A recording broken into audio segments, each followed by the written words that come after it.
మచ్చబొల్లారంలో శ్రీకృష్ణ జన్మాష్టమి వేడుకల్లో పాల్గొన్న మల్కాజ్గిరి పార్లమెంట్ సభ్యులు ఈటల రాజేందర్. అనంతరం వారు మాట్లాడుతూ అనాదిగా యాదవ సోదరులు శ్రీకృష్ణ జన్మాష్టమి సందర్భంగా పూజ నిర్వహించడమే కాకుండా ఆనాడు శ్రీకృష్ణ భగవానుడు మానవ సమాజానికి మానవ కళ్యాణానికి గీతోపదేశం ద్వారా ఏ ఉపదేశం అయితే చేశారో ప్రతి సంవత్సరం మళ్ళీ ఆ ఉపదేశాన్ని మనం గుర్తు చేసుకోవడమే కాకుండా భావితరాలకు అందించే గొప్ప సంకల్పాన్ని బొల్లారంలో యాదవ సమాజం నిర్వహిస్తుందని వారికి ప్రత్యేక ధన్యవాదాలు తెలిపారు.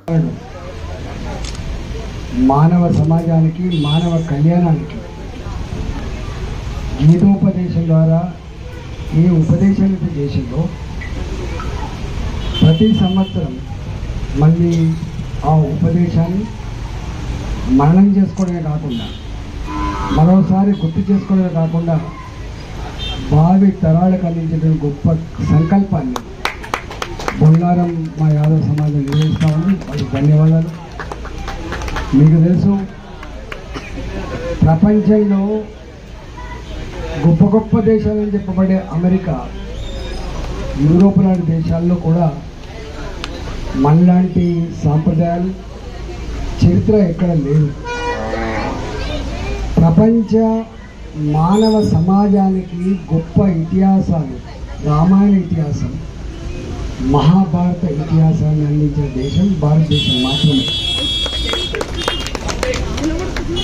మానవ సంబంధాలు ఎట్లుండాలి, రాజు ఎట్లుండాలి, ప్రజలు ఎట్లుండాలి, కుటుంబ సంబంధాలు ఎట్లుండాలి, మనిషిగా భూమి మీదకి వచ్చిన తర్వాత తన కర్తవ్యాన్ని ఎట్లా నిర్వహించాలో చెప్పినటువంటి ఇతిహాసం మహాభారత ఇతిహాసం.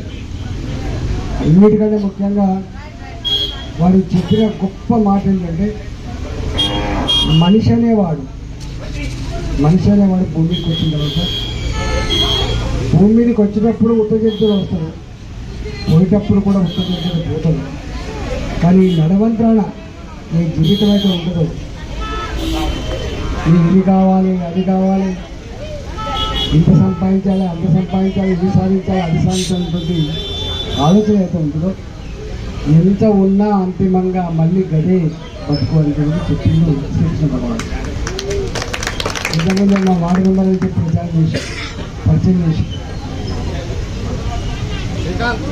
అధికారం కానీ, సంపద కానీ, సుఖం కానీ ఇవన్నీ తాత్కాలికమైనవి. ఇవన్నీ ఈ పర్మనెంట్ కాదు. ఇవాళ ఉండే పదవి రేపు ఇంకోటికి వస్తుంది, ఇవాళ మళ్ళీ ఉండే సంపద ఇంకోటికి వచ్చే ఆస్కారం ఉన్నది. కాబట్టి సంపద కానీ అధికారం. మరిన్ని అప్డేట్స్ కోసం మా ఛానల్ని సబ్స్క్రైబ్ చేయండి.